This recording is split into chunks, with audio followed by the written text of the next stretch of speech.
part 1, I looked at the evidence for when and where the first images of the Buddha were made.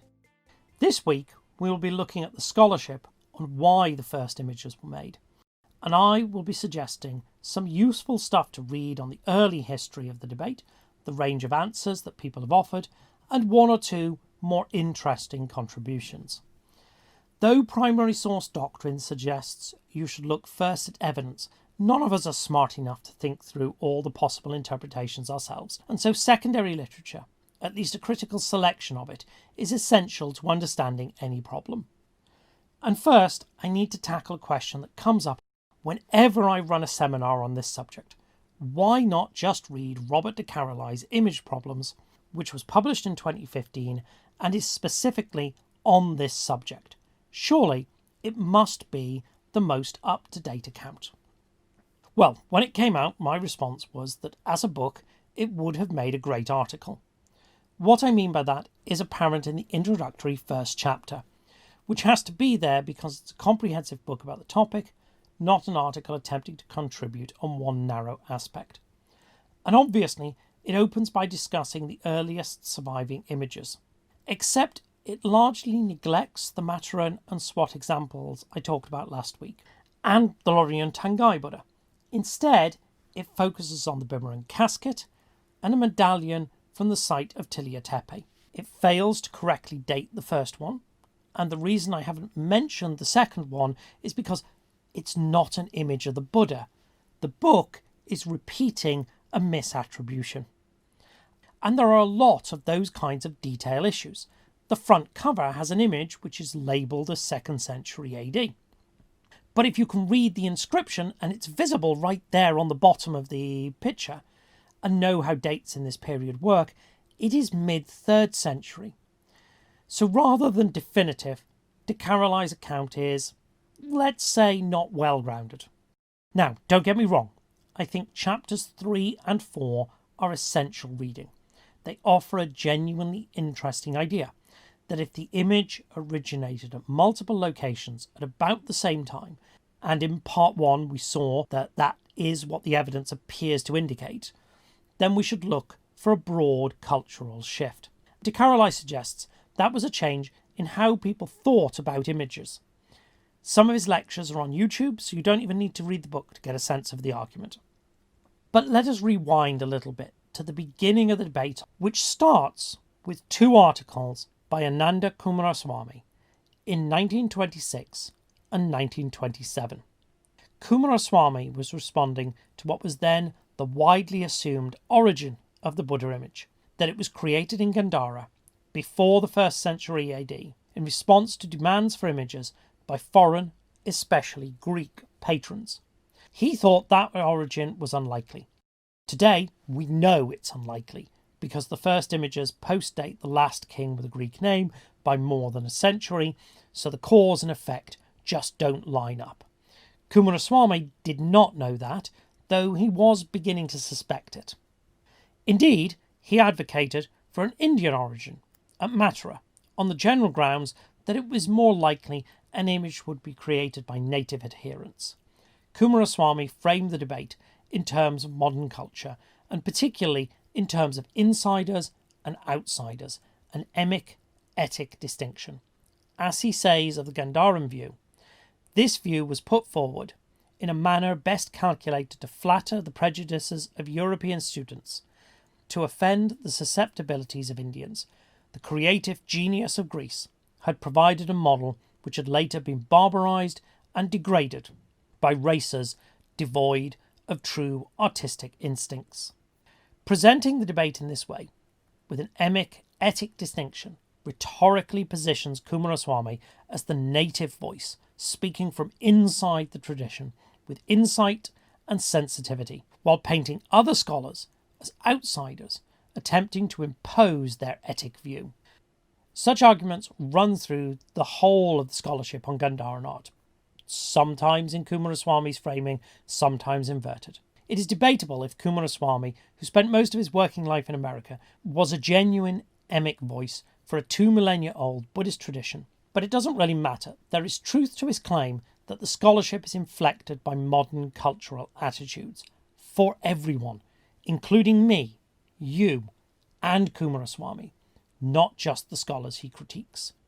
You can see that in the staggeringly disproportionate number of books and articles dedicated to Gandharan art by Western scholars, driven by their interest in the Western influence on it, i.e. an assessment of its value in etic terms. This emic-etic distinction is only really a veneer on top of Coomaraswamy's arguments, but while his arguments have dated, this problem of the way our modern culture inflects our understanding has not. And if you do not want to fall victim to it, you need to understand the nuances of it, which is more than I can manage in a few minutes on YouTube. Fortunately, there is an excellent article by Ju Young Rhee, a leading expert on Gandharan art, which looks at Coomaraswamy's scholarship and his position on the origin of the Buddha image. I would recommend that. I've also written an article myself which talks about Gandharan art and how our personal experience shifts our understanding, and the strategies scholars have tried to use to overcome that problem. With some trepidation, I would lastly recommend Stanley Abe's Inside the Wonder House. Reviewers have not been kind to this work, which I think does buy into Coomaraswamy's framing of the emic-etic perspectives, and one reviewer described it as representative of polemical forms of slash-and-burn scholarship. But multiple perspectives are important to understanding this kind of issue. Now, in a moment, I'm going to skip forward to the 1980s, because while the stakes established by the early scholarship are important, as I explained in part 1, the evidence has moved on since then. A lot in the last century. Even de Caroli's 2015 book is not really up to date on the chronology of the period. So beyond giving us a checklist of ideas as to why the first Buddha image was created, the early scholarship doesn't really help. But just for completeness, a sample of the ideas that people have raised in secondary literature include that the superiority of Greek art or the inadequacy of Greek imagination required an image, that it was created under the royal patronage of the Kushan kings, or by Mathuran Buddhists to compete with other sects that already used images, perhaps by a Buddhist sect like the Mahayana, or that the laity either didn't understand an iconic representation or demanded objects of personal devotion, that latter concept is usually called bhakti, or that learned monks were responsible, or that was part of a pan-Indian shift in attitudes to representation. But beyond brainstorming possible solutions, of which, as I've already said, the Greek solution seems increasingly unlikely, works published before 1981 are just automatically going to be too dated to be worth consulting. So I will finish this part with a final recommendation. An article by Gregory Schopen. Schopen is a revisionist. He has spent his career challenging and questioning established truths in his field, and he has been very influential in doing so. If you are interested in Schopen's work in general, his articles have been collected into 4 volumes. But I'm going to focus on just one article from 1989.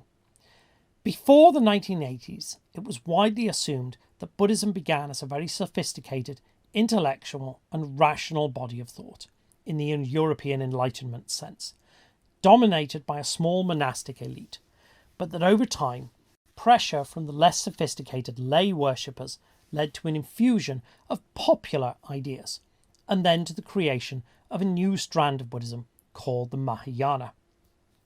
A lot of people associated the creation of images with this movement. Monks, they argued, understood that the Buddha could not be depicted in human form, and that teachings, not personality, was what mattered. But the unsophisticated laity needed an image. You will notice that the structure of that argument is not fundamentally different to the earliest argument that Greek patrons demanded it. It assumes that the success of Buddhism added worshippers who needed simpler, more obvious teachings. It just substitutes a section of the Buddhist community for the foreigners. And the advantage of those theories is that they make sense of why the early, relatively small Buddhist community does not have images, but the later, larger community does. However, in his article, Schopen makes a simple observation about the evidence.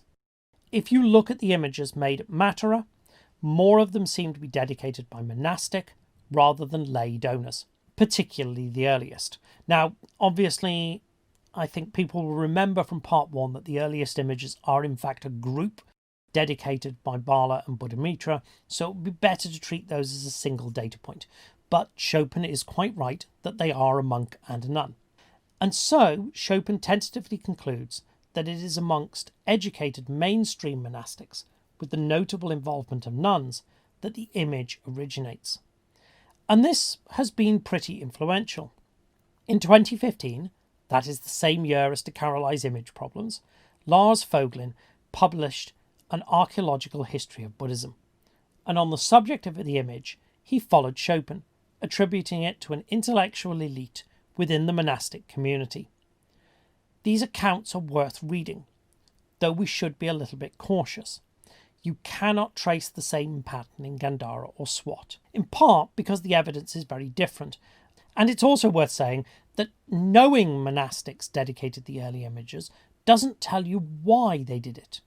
We always come back to the same problem. Technical discussions of when, where, or by whom are important, but they are not the interesting question, which is why. And next week, I'm going to finish with an even more radical revisionist position, which suggests we might not be asking the right questions at all.